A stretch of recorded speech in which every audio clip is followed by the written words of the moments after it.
সোনা বদলাতে গিয়ে লাখ টাকার ক্ষতি। সোনা বদলাতে গিয়ে লাখ টাকার ক্ষতি। জানুন কেমন করে ঠকাচ্ছে দোকানদাররা। ধনতেরাস আসছে, তাই নতুন গয়নার লোভেই অনেকেই পুরনো গয়না বদলে নতুন গয়না গড়াতে যাচ্ছেন, কিন্তু আসলেই ঠকে যাচ্ছেন না তো? বিশেষজ্ঞরা বলছেন না বুঝে বেশিরভাগ সময়ই ঠকানো হচ্ছে সাধারণ মানুষকে। কারণ বেশিরভাগ দোকান পুরনো সোনা গলিয়ে 24 ক্যারেটের পিওর সোনার দাম না দিয়ে কম মূল্যে গ্রাহকের কাছ থেকে কিনে নিচ্ছেন সোনা।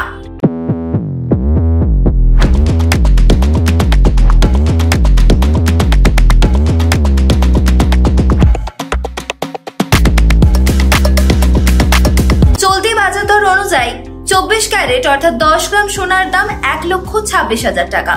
আবার 22 ক্যারেট 10 গ্রাম সোনার দাম 1,17,000 টাকা। আর এখানেই মূল ফারাকটা তৈরি হচ্ছে। ঠকার ফাঁদটা কোথায় বুঝতে পারছেন?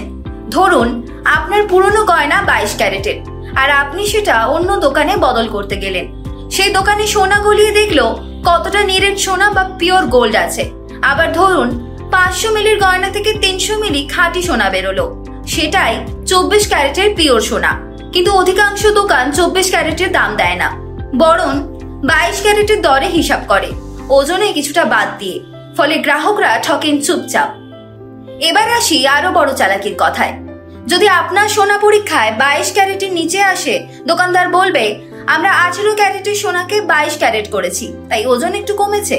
ফল 18 ক্যারেটের 19 গ্রাম সোনা গলিয়ে 13 গ্রাম 22 ক্যারেট বানানোর নামে দোকানদারদের বাড়তি লাভ হচ্ছে, কিন্তু আপনার বড় সড় ক্ষতি।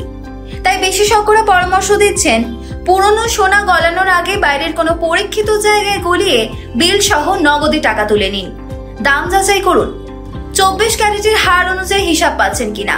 দোকানে মেকিং চার্জ বা রিফাইন চার্জের নামে অতিরিক্ত টাকা কাটা হচ্ছে কিনা খেয়াল রাখুন। কোনো দোকানই সেবামূলক প্রতিষ্ঠান নয়, তাই নিজের সচেতনতাই সেরা রক্ষা। ধনতেরাস মানেই সোনা বিনিয়োগের উৎসব, কিন্তু সতর্ক থাকুন যেন উৎসবটাই ক্ষতির কারণ না হয়। নিজে সতর্ক থাকুন, অন্যকেও সতর্ক করুন। এটাই এখন সবচেয়ে বড় সোনা কেনার নিয়ম।